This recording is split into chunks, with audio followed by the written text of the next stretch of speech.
하나님 말씀 사무엘하 11장입니다. 주보에 지어져 있을 것이 안 지어져 가지고 그냥 남았는데 11장서부터의 내용이 지금 왕가의 시련이라고 하는 제목으로 19장 8절까지 소개가 되어지는데요. 한젓가로 일본이 지금 선민국가의 창건으로 되어져 있었어요. 사무엘 하의 10장까지입니다. 그래서 선민국가의 창건과 시험 이렇게 되어 있는데요. 선민국가 창건 및 시험에 대한 이야기예요. 그래서 지금 선민국가 창건에 대한 이야기는 한쪽가로 일본으로 해가지고 사무엘상 31장서부터입니다. 3상 31장서부터 해가지고 그 다음에 그 사무엘하 10장까지. 그다음에 시험에 대한 문제가 이제 한쪽가로 2번으로 해가지고 지금 왕가의 시련이라고 하는 제목으로 잡혔는데요. 왕가의 시련, 이 시험은 왕가의 시련 해가지고 11장서부터 19장 8절까지 사무엘하입니다. 우리 이제 이런 구도를 놓은 것은 지금 앞에서 우리가 공부했던 30장까지가 직임을 통해 가지고 이제 질서를 잡히는 것까지 쭉 고gin불 때 했어요. 우리 이 앞에서의 이야기가 직임을 통해 가지고 그래서 선지직, 왕직, 제사직, 왕직라고 하는 직임을 통해 가지고 선민국가가 창건에 이르게 되어진 겁니다. 이것이 소위 우리가 이야기하는 왕정정치라고 이렇게 이야기했어요. 왕정정치. 사무엘서에 들어가게 되면 우리 모세 오경에서 신정정치, 사사기까지도 뭐 우리 하나님께서 사사를 지어가지고 했으니까 신정정치라고 했다면 이제 선민국가에 들어오게 되면 왕정정치로 해가지고 직임을 갖다가 완전 세분화가 되어지는 거죠. 세분화가 되어져 가지고 물론 이거는 예수 그리스도의 삼직에 대한 이야기도 합니다. 이걸로 해서 선민국가가 창건되어지는 내용인데 하나님께서 이 창건이 되면 그걸로 끝나는 게 아니에요. 이걸로 해서 시련, 시험이라고 하는 것이 꼭 이제 연결이 되어지는데 이것이 성경에서 이제 우리 경계하는 내용입니다. 너희들이 선줄로 알게 되면 이걸로 넘어질까 조심해라, 그런 그 이야기거든요. 우리가 섰다 이루었다라고 하는 것이 창건이라고 하는, 나라가 세워졌다고 하는 말이에요. 그래서 뭐 이 세상 사람들은 호사다마니 이런 얘기를 들어가지고 좋은 일이 있게 되면 나쁜 일이 이제 또 만들어진다, 뭐 이런 그 이야기도 하고 그러거든요. 왜냐하면 이렇게 창건이 한번 되어졌을 때 하나님께서는 이런 시험을 통해 가지고 성도들 또는 선민국가 또는 이제 다윗 왕국이니까 다윗 왕국에 대한 거를 강화를 시켜가는 일이거든요. 이걸 뭐 소위 시련이라고 하는, 연단이라고 하는 것으로도 이야기가 되어지죠.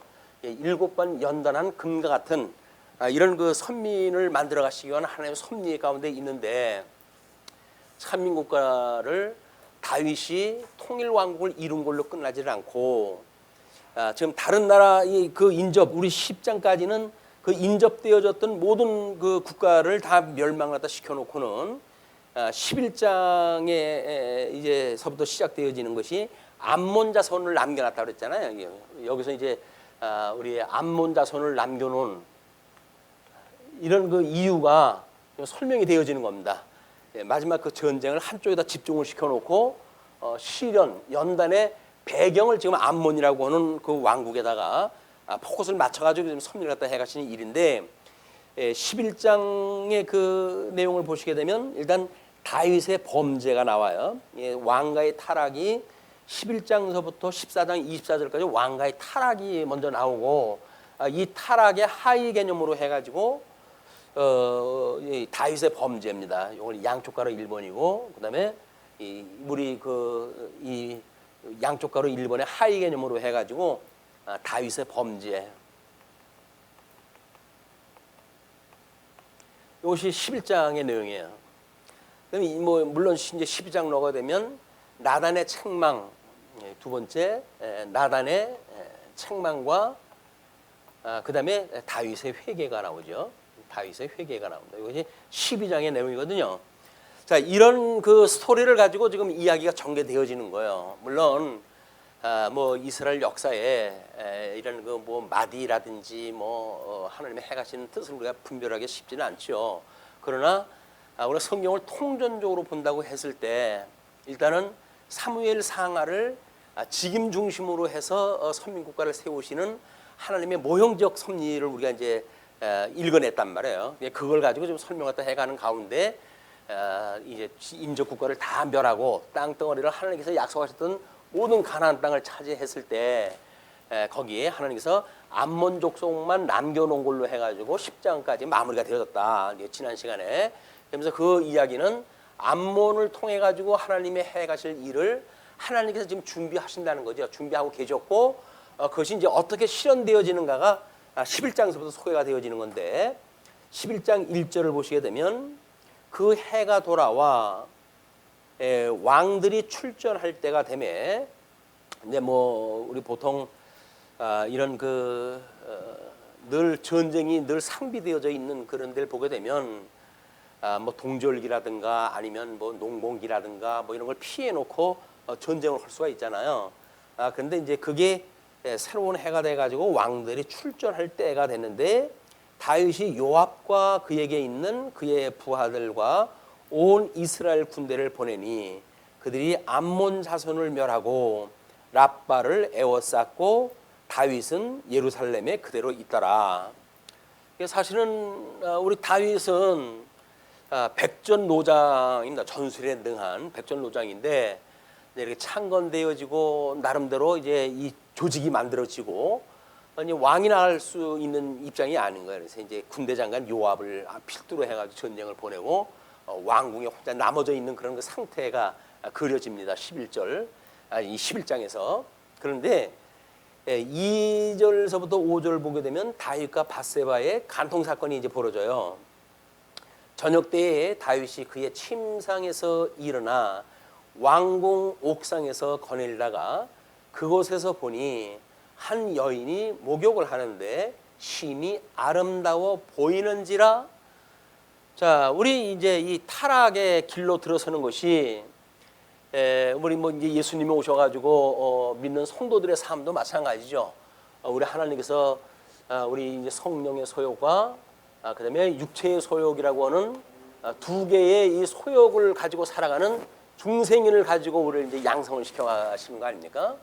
이걸 양성을 시켜 가시는데 우리 육체의 소욕, 우리 세 가지가 육체의 소욕, 안목의 정욕, 그다음에 이생의 자랑.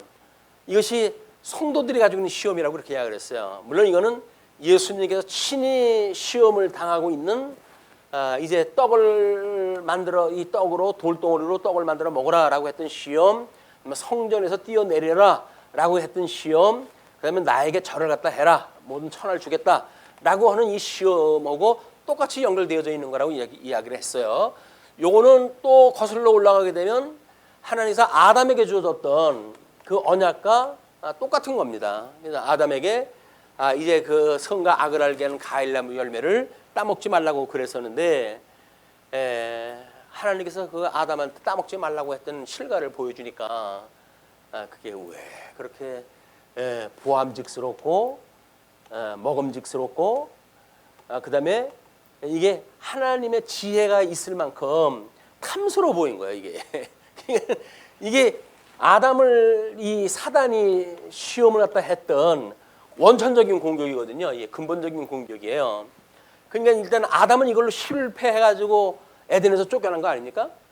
그런데 이걸 둘째 아담이신 예수님은 이걸로 해가지고 이겨가지고 승리를 갖다 해가지고 이제 회복을 갖다 하신 거란 말이에요. 그래서 에덴 동산에서 아담의 실패와 예수 그리스도의 회복이라고 하는 걸 가지고 큰 그림이 그려져 있는 겁니다.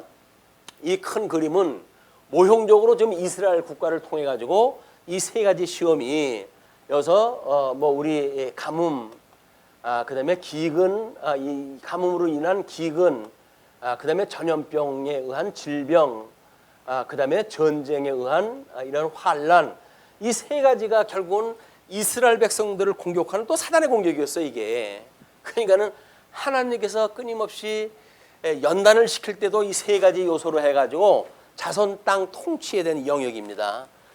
이 떡과 성전과 이 절하는 것도 마찬가지고, 그리고 우리가 이제 이 육신의 소욕을 가지고 살아가는 성도들이 시험을 당할 수 있는 세 가지 요소도 자손 우리 사회 영역 또는 경제 영역, 그다음에 정치 영역, 뭐 이런 세 가지 영역으로 되어져 있다고 그랬어요. 이거는 예수님을 믿고는 성도들도 너희들이 선줄로 알게 되면, 그 이야기예요. 선줄로 알게 되면 넘어질까 조심해라, 이렇게 이야기를 하거든요. 넘어질까 조심하라. 이거를 경계를 또 하는 거예요. 우리는 신앙생활을 하다 보게 되면 뭔가 이제 이렇게 진일보 하잖아요. 진일보 해가지고 나름대로 뭐 우리가 이제 우리 유아 교육이 끝나고 이제 뭐 또 차기 교육이 되었다고 한다면 나름대로 뭐 졸업을 갖다 할 정도였으니까 하급 우리 수업반에서는 제일 높은 점수로 끝난 거 아니에요? 이게 제일 높은 점수로 끝났기 때문에 뭐 내가 제일 그래도 공부 헐먹했다 이렇게 생각이 들어요. 다음 단계 가게 되면 제일 막내로 들어가는 겁니다. 이게는 이 우리의 이런 그 사이클이라고 하는 그 이야기는 끊임없이 이런 사인파의 그 사이클은 우리들로 하여금 정점이 있는가 하면 또 하강 곡선을 그릴 때가 있고, 또 우리가 이 하강점이 있다고 한다면 또 하나님께서 위로하는 상승세가 있고 그래요. 이거를 7번이나 연달아는 금처럼 이걸 반복시킨다는 겁니다. 넣었다 뺐다 하나님께서 담금질을 우리한테 이제 하신다는 이야기인데, 이 담금질은 끊임없이 우리로 하여금 이 환란에 집어넣었다가 또 우리 하나님께 위로해 주심으로 해가지고 우리 하나님을 바라보는 훈련을 끊임없이 시키는 겁니다. 그렇기 때문에 우리가 예수님을 믿어가지고 단적으로 성공 사례를 이야기하고 하는 것은 부질없어요. 그 단계가 끝나면 또 시험이 있기 때문에 그렇습니다. 그래서 이걸 원리적으로 이해를 갖다 하고 하나님 앞에 우리가 이런 것을 하나님을 배우는 기회로, 이걸 우리가 학습이라고 하는 그 기회로 여겨져야 이걸 계시적인 걸로 이해가 되어지는 거죠. 이걸 기능적으로 이해를 갖다 해가지고 어떻게든지 여기서 무슨 답을 얻어가지고 해결하려고 하는 건 의미가 없어요. 왜? 이거는 끊임없이 반복되어지기 때문에 그렇습니다. 그래서 옷깃을 여미고 우리가 늘 깨어 있어야 되는 것이, 넘어질까 늘 경계를 가지고 살아가는 것이 깨어있는 성도들의 삶의 방법이에요.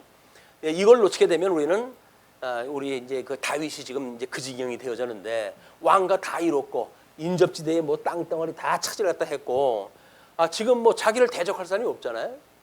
이제 암몬 하나 남았는데 그것도 뭐 보아하면 그러니까 게임도 안 되는 거야. 왜? 그 처음에 거기 뭐 연합군들 쳐들어왔던 거 이미 다 이제 물질렀고, 그래서 그들을 도와줄 세력도 없는 세력들 아닙니까? 그래도 이제 하나님께서 그거를 남겨놓으신 것은 다윗으로 하여금 실수할 수 있는 여건을 만들기 위해 가지고 끈질긴 세력을 하나 남겨놓으신 거예요. 그것이 지금 이제 그 밧세바의 사건이 일어나는 배경입니다.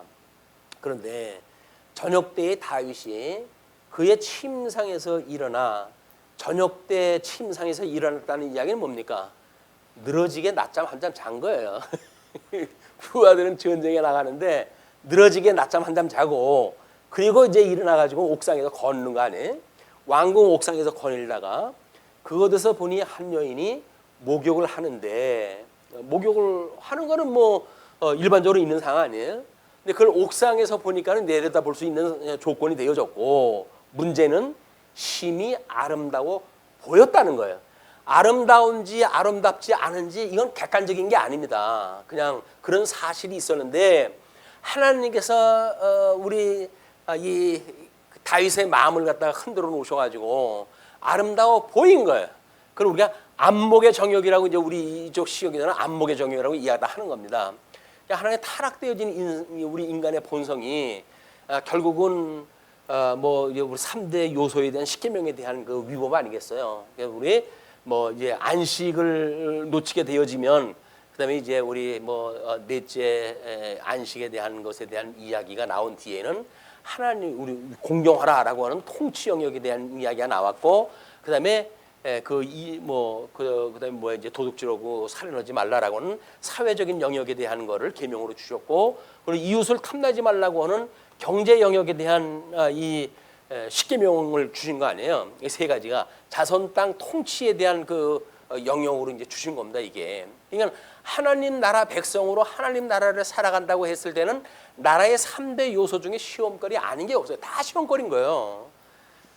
이게 아침 우리 뭐 쉬는 시간도 이야기를 했지만 직장 생활하는 게 그렇게 어려운 거 아니에요. 이게 왜냐하면 하나님께서 이 타락한 아담에게 땀을 흘려야 먹고 산다고 하는 저주를 갖다 내려줬기 때문에 이 땅에서 사는 모든 인생들은 땀을 흘려서 먹고 사는 거예요. 그게 하나님께 주신 저주예요.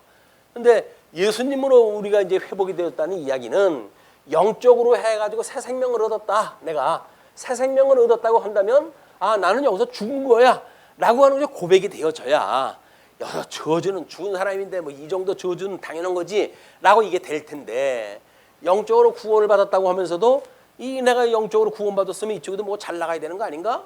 라는 생각이 드는 거예요. 예수 안에서 죽었다고 하는 것이 고백이 되질 않고 예수님을 믿으니까 세상 사람들만큼 뭐가 잘 돼야 된다고 하는 걸 이제 갖게 되어지는 거거든요. 이것이 우리가 세속주의라고 이 경제를 늘 해왔어요. 세속주의다. 예수님을 믿는다는 이야기는 이런 걸로 인해 가지고 우리는 기쁘고 즐거운 요소로 될 수가 없는 거예요. 왜?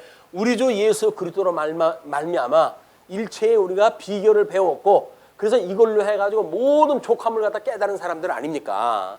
그렇기 때문에 이 지족을 아는 사람들이 겨우 사회적인 이런 세속적인 요소에 의해 가지고 코가 빠지거나 그러는 거는 이건 하나님의 시험에 들게 하시기 위한 이런 배경으로 주신 거지. 우리가 거듭나고 중생됐고 새 생명을 얻었다고 하는 사람들은 원론적으로 보게 되면 여기 빠질 까닭이 없는 거예요. 그러나 육체의 소욕이 있기 때문에 하나님께서 우리를 끊임없이 강건케 해가시면서 내가 너희를 끝까지 견인해 가는 거야 라고 하는 은혜를 깨닫게 하시기 위한 이런 섭리를 갖다 주셨다. 이제 그런 그 이야기입니다. 자, 그런데 다윗이 사람을 보내 그 여인을 알아보게 하였더니 뭐 이제 왕인데 자기가 못할 게 뭐가 있겠어요. 그러니까 여인을 알아보게 해서 사람을 보내가지고 그가 아뢰되 그는 엘리암의 딸이요 햇사랑 우리아의 아내 밧세바가 아니니까 하니, 다윗이 전령을 보내어 그 여자를 자기에게로 데려오게 하고 그 여자가 그 부정함을 깨끗하게 하였으므로 더불어 동침하매. 그러니까 모든 여건이 사실은 될 수 없는 여건입니다. 일단은 유부녀였어요. 또 두 번째는 자기 신하의 아내였어요. 그게 불과한 조건이 이 제시가 되어진데도 불구하고 단지 여자가 지금 부정함을 깨끗하게 하였다. 그 이야기는 생리가 끝났다는 그런 그 이야기겠죠. 그러므로 더불어 동침하매 그 여자가 자기 집으로 돌아가니라. 그래서 아무 일도 없었는데 보내버렸어요. 그랬더니 그 여인이 임신하매 사람을 보내 다윗에게 말하여 이르되 내가 임신하였나이다 하니라. 자, 다른 거는 다 피할 수가 있는데 하나님께서 도장을 찍어 놓으셨어요. 그 도장이 뭐냐면 임신이라고 하는 이 임신이라고 하는 그 이야기는 지금 다윗에 잘못되어져 있는 씨로 말미암는 거 아닙니까? 씨로. 그럼 이 임신에 되어지게 되면 이거는 이거 빼도 박지 못할 그 증거가 되어지는 거예요. 이게 우리가 잘못되어져 있는 씨를 가지고 열매가 맺는 것이 우리가 지금 이 선민국가의 창건이라고 하는 걸로 보았을 때 지금 불행하게도 우리아의 아내 밧세바를 통해 했던 임신의 사건은 이미 불량의 씨를 갖다 만들어내는 이런 그 요인이 되어진 겁니다. 이것이 사람으로 봤을 적에는 우리가 불량의 그런 요인으로 보여지고, 만약에 제도적인 걸로 보여지게 되면 잘못되어진 제도가 만들어지는 일들이기도 하겠죠. 경제적인 원리로 따지게 되면 잘못되어져 있는 경제 원리의 어떤 요인이 되어질 수 있는 거고 그런 겁니다. 이것이 이제 하나님께서 빼도 박도 못하게끔 증거를 갖다 남겨놓으셨어요. 그런데 지금 6절로부터 13절 정부의 남편인 우리아의 소원을 갖다 이제 시도로죠. 다윗이 요압에게 기별하여 햇사람 우리아를 내게 보내라 하매 요압이 우리야를 다윗에게 보내니 우리야가 다윗에게 이르매 다윗이 요압의 안부와 군사의 안부와 싸움이 어떠했는지를 묻고 난 다윗이 그런 사람인지 몰랐어요 정말. 하도 좋은 소리들을 많이 해가지고 다윗은 그래도 믿을 만한 사람이지 이렇게 생각도 했거든요. 소년의 시절로 하나님 앞에 부름을 받아가지고 그런 뭐 엄청난 그런 시험을 갖다 견뎌냈고 하나님 앞에 아주 온전하게 삶을 살아왔던 다윗이었었는데 하나님께서는 그 다윗을 무너뜨리는 일을 갖다 하십니다. 왜냐하면 이 아담 이후에 모든 인생들은 인간의 선으로 해가지고 뭔가 하나님 앞에 자랑할 것이 없도록 만드시는 것이 하나님의 계시의 목적이에요. 오직 하나님만 의지하고 하나님을 경외하는 것이 인생의 본분이기 때문에 우리는 성경을 읽으면서 사람이 착하게 살아야지 라고 하는 자꾸 원리를 갖다 대는데 그것이 목적이 아닙니다. 뭐냐면 아담 이후의 모든 인생들은 저주 아래 놓여져 있다는 거예요. 이것이 모세에게 주어졌던 법도 마찬가지입니다. 이 법에 대한 그런 그 모든 일도 너희들이 법 아래에 있는 죄인이라는 거예요. 이걸 깨닫게 하시기 위해서 하나님께서 섭리 갖다 해가시는 일이거든요. 그냥 내가 보낸 자 예수 그리스도, 내가 하시는 이런 뭐 예수 그리스도로 말미암아 가지고 내가 왕정 정치를 이루어가고 내 언약을 이렇게 온전히 이루어갈 거야라고는 하나님의 그런 그 영광의 계시를 갖다 하시는 건데 인간들은 자꾸 여기서 인간의 생각을 가지고 자기가 뭘 한다고 생각이 드는 겁니다. 다윗이 선민국과 창건이 되어질 때까지 훈련받았던 그런 그 여정을 보게 되면 기고만장할 수 있는 충분 조건이 이루어졌어요. 예? 기고만장할 수 있는 충분 조건이 이루어진 거예요. 자기 딴에는 뭐 하나님의 기름 부음 받은 자를 죽이지 않으려고 자기의 목숨까지도 위험에 부담을 일으키고 일했던 사람 아닙니까? 근데 너무 잘 풀렸어요. 이제 너무 잘 풀리니까 이 창건에 왔던 창건이 다 이루어졌던 그런 다윗의 입장에서는 시험에 빠질 수 있는 충분 조건이 교만과 여기서 사악한 저주 아래에 있는 모든 그런 아주 악의 모습이 그대로 노출되어지는 게 보이는 겁니다. 오늘 다윗을 얘기하는 게 아닙니다. 예수 그리스도 아니면 우리는 여기서 인간의 방법으로 해서는 방법이 없다는 걸 지금 하나님께서 보여주시는 일이니까. 그런데 그 여인이 임신을 갖다 했는데 요압에게 기별을 갖다 해가지고 그 남편을 갖다 이제 이 호출을 갖다 한 거예요. 제일 먼저는 뭐 이 전쟁의 그런 그 정보를 갖다 묻습니다. 뭐 당연한 것 같죠? 근데 그걸 왜 우리야라고 하는 그 특별한 사람을 지칭 갖다 했나 하는 저희가 이미 자기의 그 악행을 다 숨기기 위한 시도가 이제 시작이 된 거예요. 예, 그는 또 우리야에게 이르되 내 집으로 내려가서 발을 씻으라 하니 그 이야기는 뭐예요? 아내하고 동침을 갖다 해서 이 씨가 자기 씨가 아니라 이 우리야의 씨라고 하는 걸 가장시키기 위한 이런 악랄한 수가 시작이 되어진 겁니다. 이것이 인간의 모습이에요. 다윗이 뭐 하나님 앞에 뭐 어쩌고 저쩌고 그러기 때문에 다윗을 뭐 닮고 싶고 내가 만약에 다윗이라면 이런 노랫말을 붙이는 게 아니에요. 하나님께서 인간이 뭐 깨끗하다고 그런 걸 갖다 자랑을 갖다 삼게 했겠어요. 사람들은 그걸 모르고 거기다가 예쁜 모습을 다 쳐바르고 이래가지고 노래를 갖다 하니까는 전부 왜곡되어지는 거예요. 이 복음이 왜곡되어지는 거예요. 그렇지 않다. 우리 이 다윗은 하나님 앞에 있는 그런 그 악성이 그대로 드러나는 걸 보니까 언제 이 씨를 자기 씨인데 남의 씨로 가정을 갖다 하는 거 아닙니까? 그 이야기는 뭡니까? 아담의 씨로부터 우리가 타락이 되어졌는데 우리 둘째 아담이신 이 예수 그리스도 우리 하나님의 씨로 말미암은 성령의 씨로 말미암은 회복의 역사가 이루어지는 것을 우정 숨기려고 하는 반복음적인 사건이 벌어지는 거예요. 그게 무슨 씨예요? 인간의 씨를 가지고 뭐가 될 수 있다는 거죠. 아담 이후에 모든 사람들이 죄 중에 잉태가 되어졌고 죄 중에 출생이 되어진 인간인데 자기가 마치 아닌 것처럼 가장하는 일은 반복음적인 지금 일을 갖다 시작을 한 겁니다. 신령한 영적으로 그런 의미를 갖다 보게 되면 자, 그런데 발을 이제 씻으라 이렇게 이야기를 하니까 우리아가 왕궁에서 나가매 왕의 음식물이 뒤따라가니라, 뭐 공족을 치하는 것처럼 그래가지고 마음을 갖다 훔치기 위해 가지고 별하별 짓을 다 해요. 얘는 가장 사악한 인간의 모습, 교활한 인간의 모습, 이런 인간의 모든 건 죄성을 그대로 고백하는 겁니다. 이게 여기서 우리는 미련을 버려야 돼요.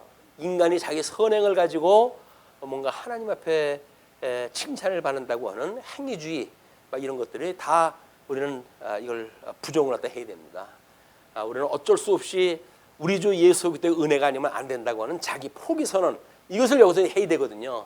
그래서 뭐 다윗이 특별하게 뭐 왕이라 갖다 줬으니까 그러지, 우리처럼 별 볼 일 없는 사람들은 뭐 그런 욕심을 갖지 않습니다. 이런 핑계 댈 생각 하지 마세요. 우리는 그런 자리에 안 두어도 충분히 망하게 충분 조건을 가지고 있는 사람들이에요. 이게 육체의 소욕이라고 하는 이거는 사단에 매여가지고 끊임없이 공격을 받기 때문에 음부의 권세가 무너뜨리지 못한다고 했던 주님의 약속이 기억나지 않는 한 우리는 우리의 육체의 소욕으로 인해 가지고 결국 넘어질 수밖에 없다. 끊임없이 우리가 경계해야 될 일은 우리 주님께서 우리를 끝까지 붙들어 주신다고 했어. 주는 그리스도시고 살아계신 하나님의 아들이십니다라고 하는 신앙 고백 위에 주님의 몸된 교회를 세우고, 그 교회를 음부의 권세가 무너뜨리지 못하는 교회를 세우신다고 약속을 했다. 그 약속을 믿는 사람들이, 남은 사람들이 이기는 사람이란 말이에요. 그렇지 않으면 전부 위장을 하는 거예요. 전부 위장, 자기 위장, 선한 척 위장. 자, 그러니까 이제 그렇게 음식물이 뒤따라갔죠.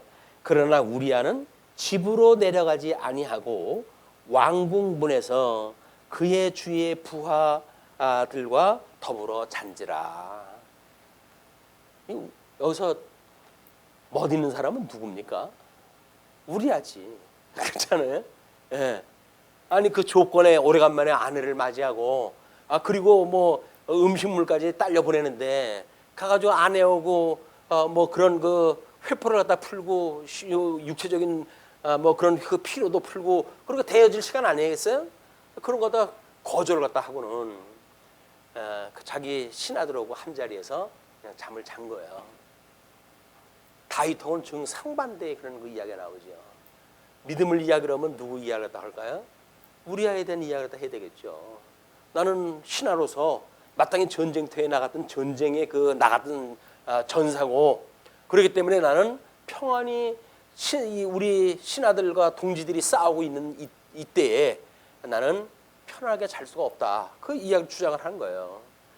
낮잠 자다가 딴짓한 다윗하고는 비교가 안 되는 그 덕모가 아닙니까?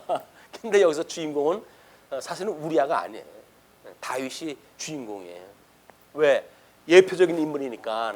예수님이 다가온 뭐 때문에 돌아가셨는가? 우리의 모든 죄를 뒤집어 씌고 돌아가신 거 아니에요. 이거니 우리의 더러운 죄성을 드러내는 일들이다. 그러니까 구약 성경을 우리가 읽어도 예수님 이야기가 안 나오는 거예요. 여기서 예수님 이야기가 왜 나옵니까? 근데 이거 전부 예수님 이야기 아니에요. 우리가 보니까 전부 예수님 이야기지. 그냥 구약 성경에서 예수님 이야기가 안 나온다는 이야기는 구약 성경을 잘못 해석하는 거예요. 왜? 주님께서 분명히 율법과 선지와 이 모든 시서가 나에 대해서 증거한 거라고 그러지 않았어요. 그럼 다 예수님 이야기지. 예수님 이야기가 왜 안 나와요? 예수님 이야기를 찾을 수가 없는 거예요. 눈이 가려져가지고. 그렇기 때문에 엉뚱한 역사 이야기만 나오고, 인간 심리학에 대한 이야기가 나오고, 윤리학적인 인간의 설에 대한 이야기가 나오고, 쓸데없는 이야기만 나오는 거다. 전부 예수님 이야기입니다. 예수님 이야기. 자, 그렇게 하면서 이제 10절, 어떤 사람이 다윗에게 아뢰되 우리아가 그의 집으로 내려가지 아니하였나이다.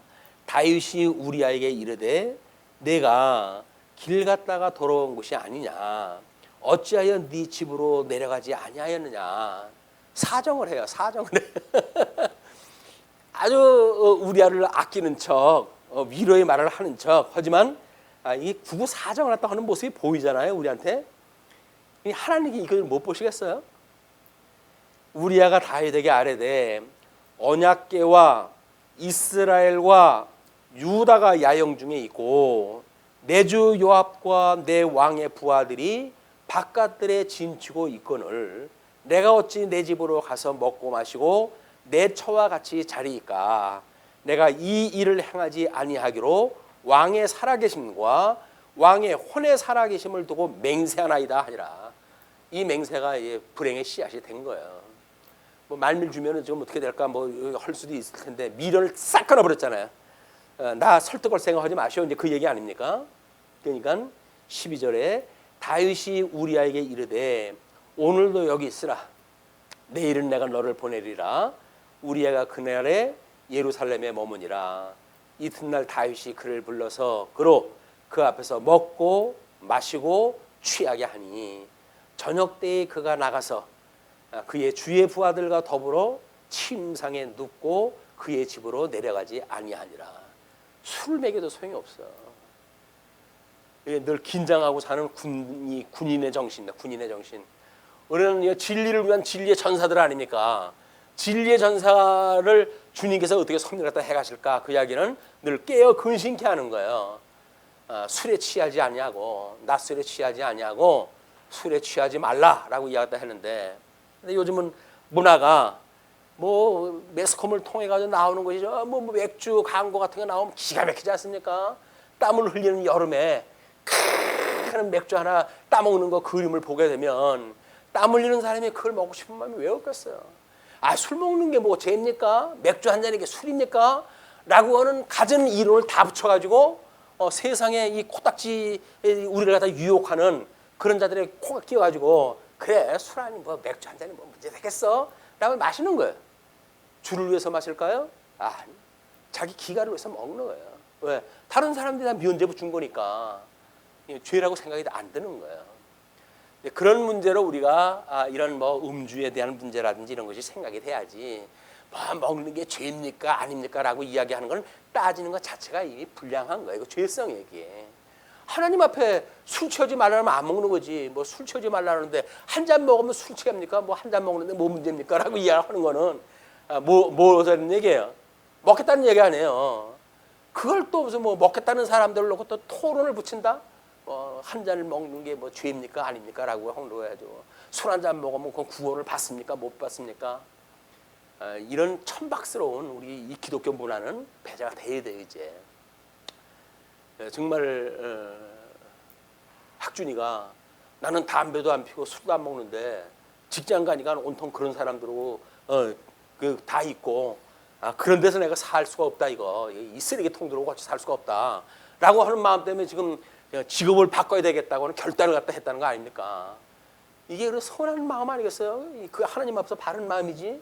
그걸 우리 또 뭐 아빠가 좀 장려하다 해주실래나 저는 모르겠지만 젊은이답지 않은 요즘 그런 거 기계를 갖다 보잖아요. 믿음의 전사로의 기계. 그 반듯하게 신앙적으로 성장하는 모습을 보게 되면 기쁘잖아요. 엄마 입장에서는 어때요? 엄마 입장에서는 기쁘죠? 내가 못하는 걸 네가 하는구나. 이 정도로 격려가 돼야 되겠지 이게. 예. 근데 14절서부터 25절 보게 되면 다윗이 우리아를 일선에서 전사하게 합니다. 이게 말 안 들어? 넌 죽었어 이게. 우리 늘 인간의 방법이 그래요. 처음에는 설득을 합니다. 설득을 갖다 해가지고 뭐 가진 뇌물을 갖다 쓰기 시작을 갖다 하죠. 그래놓고도 안 되면 그 다음에는 이제 그 선량한 마음이 미움으로 돌아서 가지고 음해를 갖다 시작을 갖다 해요. 우리가 그런 과정을 쭉 놓고 봤을 때 지금 상대방이 나를 어느 단계에서 미혹을 갖다 하는지를 볼 수가 있잖아요. 아무 이유도 없이 나한테 뭐 선한 이야기 갖다 하고 괜히 뭐 인심승 정한다. 왜 그러지? 나를 뭘 미혹을 시키려고 그러지? 이걸 봐야 될 거 아니겠어요. 어느 날 뭐 나한테 뭐 이러고 저러고 뭐 해가지고 좋은 걸 갖다 뭐 해고 뭐 이걸 한다. 점점 이게 뭐가 깊어지네. 다음 단계 가면은 나를 잡아먹겠다고 하는 무슨 신호가 오겠구나 라고 생각이 들어야죠. 이게 이거 좋은 게 좋은 거지 뭐 이렇게 해가지고는 언제 잡혀먹을지 몰라요. 우리가 이렇게 늘 경계를 갖다 해야 된다. 자, 아침에 되면 다윗이 편지를 써서 우리아의 손에 들려 요압에게 보내니, 요압은 좀 우리아는 편지의 내용도 몰라요. 다만 요압한테만 이제 보낸 편지이기 때문에 그 편지에 써서 이르기를 너희가 우리아를 맹렬한 싸움에 앞세워 두고 너희는 뒤로 물러가서 그로 맞아 죽게 하라 하였더라. 이 왕으로서 내릴 수 있는 그 명령입니까? 요압은 다윗하고 같이 많은 전쟁에 참여했던 사람이거든요. 백전노장이에요, 요압도. 근데 다윗이 느닷없이 상식 이하의 명령을 내린다? 아, 이건 뭔 일이 있구나. 선수가 그걸 모르겠어. 선수가 알지. 다윗은 시름뚝 따고 이제 명령을 내린 거야. 그래가지고 적진 제일 깊은 데 넣어라. 그 얘기는 뭐예요? 성 있는데 그 맨 앞으로 보내는 거 아니에요? 그리고 너희들은 후진으로 빠져라. 그 이야기예요. 그러니까 혼자 나가가지고 싸움을 갖다 이제 거는 그런 그 일을 갖다 시켰고, 끝내 죽을 수밖에 없는 그런 여건으로 이제 사지로 밀어버린 겁니다. 요압이 그 성을 살펴 용사들이 있는 것을 아는 그곳에 우리아를 두니 그 성 사람들이 나와서 요압과 더불어 싸울 때에 다윗의 부하 중 몇 사람이 엎드러지고 햇사람 우리아도 죽으니라. 요압이 사람을 보내 그 전쟁의 모든 일을 다윗에게 보고할세. 안 거예요. 전장에 나가는데 자기 신하가 죽는 전쟁을 벌였다. 그 이야기는 그 전장의 대장으로서 마땅히 징계를 받아야 될 일 아닙니까? 근데 요압은 아주 담대한 믿음으로 해가지고 그의 상계를 보내요. 회고를 갖다 보내니까 결과를 그 전령에게 명령하여 이르되 전쟁의 모든 일을 내가 왕께 보고하기를 마친 후에 혹시 왕이 노하여 내게 말씀하시기를 너희가 어찌하여 성에 그처럼 가까이 가서 싸웠느냐, 그들이 성 위에서 쏠 줄을 알지 못하였느냐, 이런 전술적인 만약에 뭔가 이제 시비가 걸리게 되면 그런 그 이야기예요. 여룻베셋의 아들 아비멜렉을 쳐 죽인 자가 누구냐? 여인 하나가 성에서 맷돌 윗짝을 그 위에 던짐에 그가 데베스에서 죽지 아니하였느냐? 어찌하여 성에 가까이 갔더냐 하시거든. 또 이스라엘의 그 고사까지 들어가지고 상시 이하의 전술을 다 펴느냐? 이런 그 이야기를 하거든. 그런 이야기예요. 내가 말하기를 왕의 종 햇사람 우리아도 죽었나이다 하라. 요압은 뭐예요? 죽이라고 그러는 거로구나. 그 얘기 알아들은 거예요, 이게. 그 일이 벌어진 거거든요. 근데 그걸 가지고 만약에 요압에다 책임을 물었다? 그렇게 되면 나중에 책임을 독박을 씌우는 거 아니에요. 그럴 때는 편지를 가지고 있을 거예요, 이제. 편지 딱 갖고 있다가 그걸 가지고 까는 거 아닙니까? 당신이 제일 전장 깊은 데를 보내라고 그랬잖아. 이렇게 되면 그 완전히 망신이 되는 거예요. 그러니까 요압이 그렇다 하니까 우리아가 죽었다고 보고했다 해라. 당신 뜻대로 됐어라고 이야기를 하라는 거죠. 자, 22절 이야기가 됩니다. 전령이 가서 다윗에게 이르러 요압이 그를 보낸 모든 일을 다윗에게 아뢰어 이르되 그 사람들이 우리보다 우세하여 우리를 향하여 들러 나오므로 우리가 그들을 쳐서 성문 어기까지 미쳤더니 활 쏘는 자들이 성 위에서 왕의 부하들을 향하여 쏘매 왕의 부하 중 몇 사람이 죽고 왕의 종 햇사람 우리아도 죽었나이다 하니 다윗이 전령에게 이르는 말을 갖다 보십시오. 전령에게 이르되 너는 요압에게 이같이 말하기를 이 일로 걱정하지 말라. 칼은 이 사람이나 저 사람이나 삼키느니라. 그 성을 향하여 더욱 힘써 싸워 함락시키라 하여 너는 그를 담대하게 하라 하니라. 북돋아 준 거예요. 야, 전쟁에 우리 그 뭐 흔히 그 공자병 그 병법에 나오는 게 뭐야?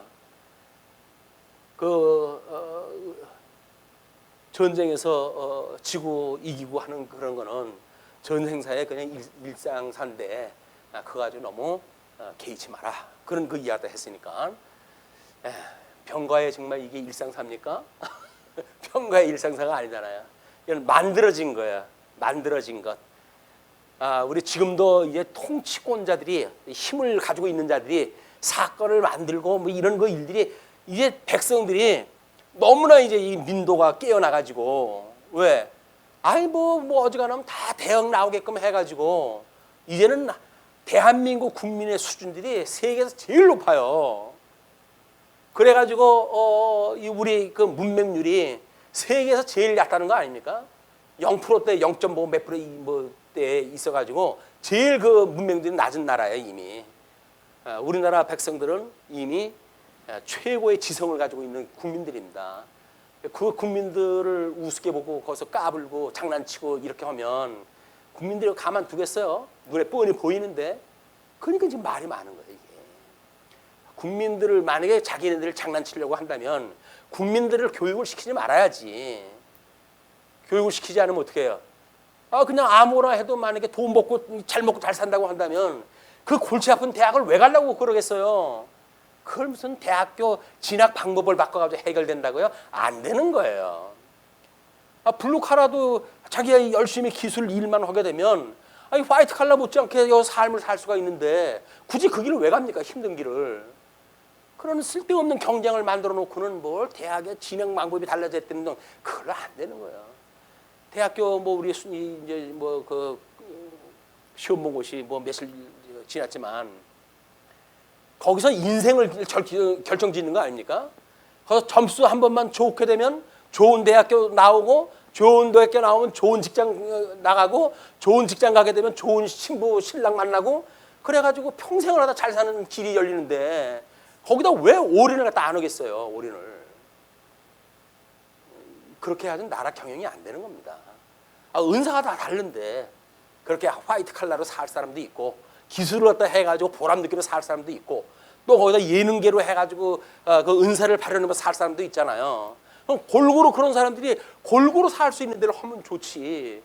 왜 화이트 칼라는 수백만 원씩 받고 기름때 묻히고 이런 사람들은 100만 원밖에 안 주냐고요. 그러게 문제가 되는 거예요 이게.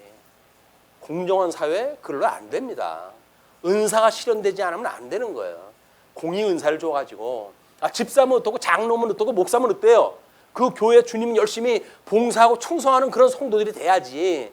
무슨 뭐 완장 둘렀다 하고 뭐 장로가 되고 목사가 되어지게 되면 그냥 목에다 기부 쏘은 것처럼 해가지고 갑질을 했다 하고 이러는 것이 교회가 아니란 말이에요. 은사를 실현해가지고 가장 자기네들이 받은 은사를 따라가지고 하나님 앞에 감사함으로 봉사할 수 있는 이런 교회 제도가 만들어져야지. 강제로 해가지고 뭐 연출시키고 이래가지고 뭐 상을 주는 걸로 해가지고 성도들의 마음을 빼앗고 이런 흉악한 일을 왜 합니까? 왜 교회에서? 교회라고 하는 건 신사적인 거, 신사적인 것. 하나님이 하신다고 하는 그런 믿음으로 해가지고 신사적인 거예요. 왜 짐승처럼 사냐고요? 여기서 짐승처럼 살기를. 짐승 권세가 그러고 사는 것이 더러워가지고 우리 노여난 것이 감사하다고 찬양하는 사람들인데 그 사람들 불러가지고 다시 그 정글밭에다 집어넣어가지고 그렇게 살라고 하니 이 교회입니까? 교회가 아니지. 교회는 그런 짐승 권세로부터 우리 노연한 사람들이에요. 진정한 자유를 갖다 얻은 사람들이에요.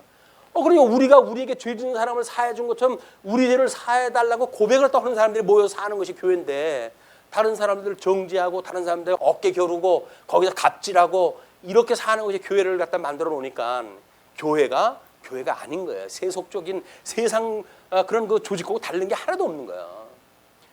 교회가 뭐 필요하다고 부동산으로 해가지고 치고를 갖다 합니까? 이게 이 교회 말세의 증세란 말이에요. 돈을 사랑하는 일들이 만연해져가지고 세속주의가 팽배해지고 교회당을 대형 교회를 하다 세워가지고 으쓱대고 뭐 이러면 폼 나잖아요. 이게. 폼 날려고 한다면 세상에서 폼을 내지 왜 그 가난한 사람들 연보 받아가지고 그걸 지가 폼을 갖다 잡냐고요.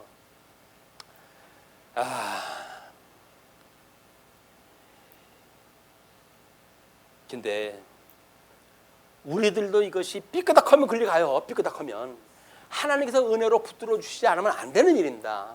우리가 끊임없이 하나님 앞에 이걸로부터 생명에 이르는 그래서 우리 그 회개에 대한 거를 생명에 이르는 회개라고 이렇게 정의를 내렸어요. 믿음의 선배들이.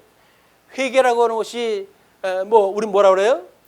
하나님께서 우리를 부르시고 소명, 그 다음에 중생, 그 다음에 우리가 우리 중생 죄인인지를 아니까 주님께서 중생을 갖다 시키셔가지고 우리들한테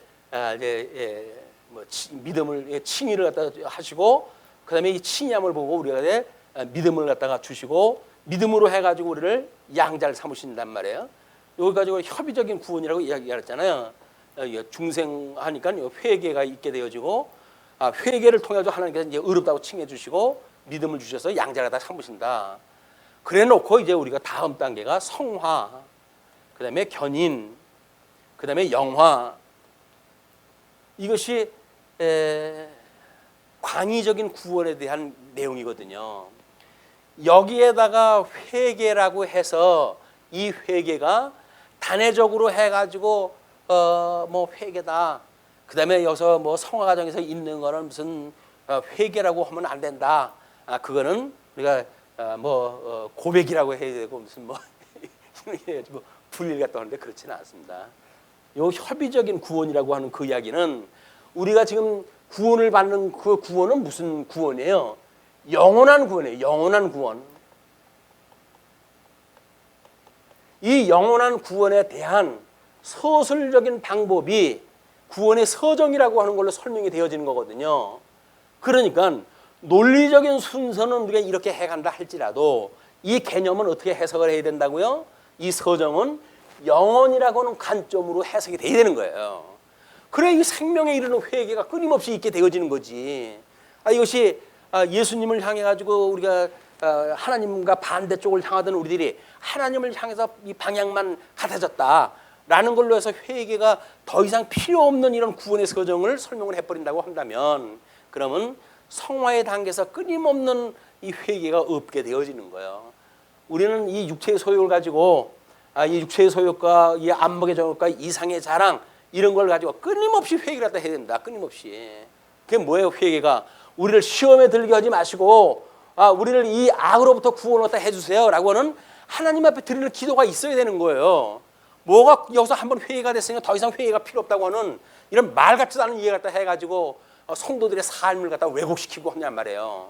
그게 뭐예요? 결국은 우리아처럼 그 전쟁에 잘못되어진 길로 인도하는 다윗하고 뭐 다릅니까? 이렇게 가르치는 만약에 교회 신학이 있다고 한다면 그 이야기는 잘못되어져 있는 전쟁에서 그런 우리한테 사기를 갖다 치는 다윗하고 다른 게 없는 거예요. 똑같은 거예요. 영원한 구원에 대한 이 안목으로 해가지고 이걸 이해를 해야 된다. 그래야 이 은혜를 끊임없이 사모를 갖다 하지. 은혜를 사모를 갖다 해야 돼. 끊임없이 사모를 갖다 하는 거예요. 뭘 다 이루었어요. 이루었기는. 꼴을 보니까 뭐 아직도 시작도 안 했구만. 그렇게 보여야 되죠 이게. 우리는 우리가 구원을 받았어요라고 하면 대단한 어떤 과정이 있는 것 같은 생각이 드는데 영원한 구원에서 보게 되면 시작도 안 한 거예요. 그걸 아주 논한다고 하면. 여러분 끊임없이 한없는 은혜, 예수 그리스도로 말미암은 구속의 은혜, 그걸 다 구해야 되는 것이 성도들의 삶이다. 뭘 다 됐고 무슨 과정적으로 완성이 됐고 이런 일은 망발이에요. 망발. 이건 성도들의 삶을 완전히 무너뜨리는 사기극입니다. 영원한 구원이라는 관점으로 이걸 이해를 해야 된다. 믿음이라고 하는 것이 마치 우리들한테 어떤 주머니에 있는 카드처럼 해가지고 뺏으면 되는 게 아니라고 그랬잖아요. 그게 믿음이라고 하는 건 뺏으는 게 아니에요. 그냥 그때그때 내려주시는 은혜, 그 은혜의 믿음을 가지고 우리가 살아가는 거지. 뭘 쌓아놓긴 뭘 쌓아놔요. 뭐 쌓아놓은 게 있어야 양육하고 무장을 하지. 아무것도 없는데 무슨 무장입니까? 모래밭에 짚는 거나 똑같은 일이지. 안 되는 거예요. 그냥 은혜로 내려주시는 걸 그때그때 잊고 사는 거예요 우리가. 그래야 한없이 그 은혜를 갖다 바라보고 살아가지. 이런 그 구원의 은혜, 영원한 은혜에 대한 감각이 없으면 신앙생활 하는 거 아니에요. 자, 우리아의 아내는 그 남편 우리아가 죽었음을 듣고 그의 남편을 위하여 소리내어 우니라. 기가 막히죠. 전쟁에 자기 남편을 가서 싸우는데 왕이라고 해가지고 나를 갖다 와가지고 겁탈을 갖다 해가지고 임신케 만들어 놓고 그러니 어떻게 해요? 왕인데 그때 시대의 왕정 국가의 왕이라고 한다면 뭐 거릴 게 없는 사람 아닙니까? 그러니까는 남편에 대한 예의를 다 하는 거예요. 그것이 장례를 마침에. 그래가지고 소리 내가지고 울고 장례를 마쳤어요. 다윗이 사람을 보내어 그를 왕궁으로 데려오니 그가 그의 아내가 되어 그에게 아들을 낳으니라. 그 아들을 하나님께 남겨두시겠어요? 다윗이 행한 그 일이 여호와 보시기에 악하였더라. 우리 다윗 그 아름다운 미소년 그리고 하나님 앞에 충성되어졌던 그런 덕장 이런 그 다윗이 하나님이 보시기에 악한 일을 갖다 저지르는 일이 고발이 되어진 겁니다. 그동안 여러 가지 일로 해가지고 뭐 가려졌던 그의 더럽고 추악스러운 그런 그 내면의 세계의 모습들이 노출되어진 거죠.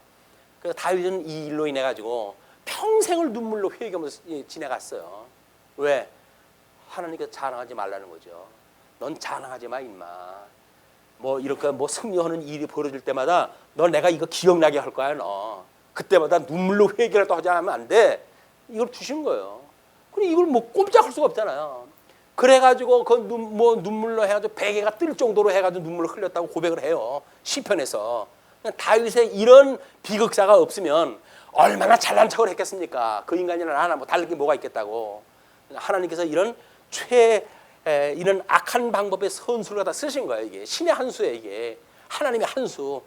평생 다윗으로 하여금 하나님 앞에 꼼짝 못하고 살아가게끔 만들어 놓으셨던 일이란 말이에요. 이게. 자, 이래도 이것이 하나님의 어떻게 하나님께서 이런 일을 하실 수가 있다고 우리가 질문할 수가 있습니까? 아닌 거예요. 하나님의 영광을 위해서 그 창건되어진 나라에 이제 그 아들을 통해 가지고 이게 뭐 성전을 갖다가 지어야 될 그런 그 대사 뭐 이런 것들이 나머져 있는 거 아닙니까? 이게 40년을 이제 이게 이제 뭐 치용을 갖다 해야 되니까 그때를 위해 가지고 하나님께서 안전장치 하나 딱 팍 박아놓은 겁니다. 이 안전장치로 인해 가지고 다윗은 더 이상 하나님 앞에 망발을 할 수가 없어요. 이제는 조금 머리 한번 들으려고 그러면 하나님과 발로 밟아버리는 거예요. 잃어버렸어? 잊어버렸어 벌써? 아니 벌써? 잊어버렸다고? 기억이 안 나? 또 죽여. 하나님 그렇게 하시는 거예요. 우리가 끊임없이 여기서 생각을 했을 때 이게 우리가 이 악에서부터 우리를 구원해냈던 것이 은혜의 감동 아닙니까? 주님 저를 어떻게 사망에서 건져내셨어요? 그 이야기 아니겠어요? 그것이 우리들의 감격인데 이쪽으로 내려가는 게 예사야. 그냥 이쪽으로 가는 게 아이고 괜찮은데 왜 그걸 자꾸 못하게 하지? 라고 이야기를 하는 거예요. 성도들의 모든 감사의 조건은 뭡니까? 사망으로부터 건짐을 받았다는 이야기예요. 그 구원의 감격이 우리들로 하여금 이 우리의 세상의 모든 것들을 바꿀 만큼의 그 가치가 있다는 겁니다. 이게 그것이 구원받은 사람들의 은혜의 이야기이기 때문에 이쪽에서 우리를 미혹을 했다고 한다고 그러면은 땡 해가지고 우리를 쫓아내야 되는데 그래라고 해가지고 우리가 기울어지는 것이 연약한 우리의 모습이다. 끊임없이 기도를 했다 할 필요가 있는 거예요. 우리가 우리에게 죄진 자 용서해 준 것처럼 우리 죄를 용서하시고 우리를 시험에 들게 하지 마시고 이 악에서 구원하다 해주세요. 그러니까 주님 오신 날까지 우리 기도의 내용이에요. 이게 자랑을 갖다 한다고요? 하나님을 밟아요.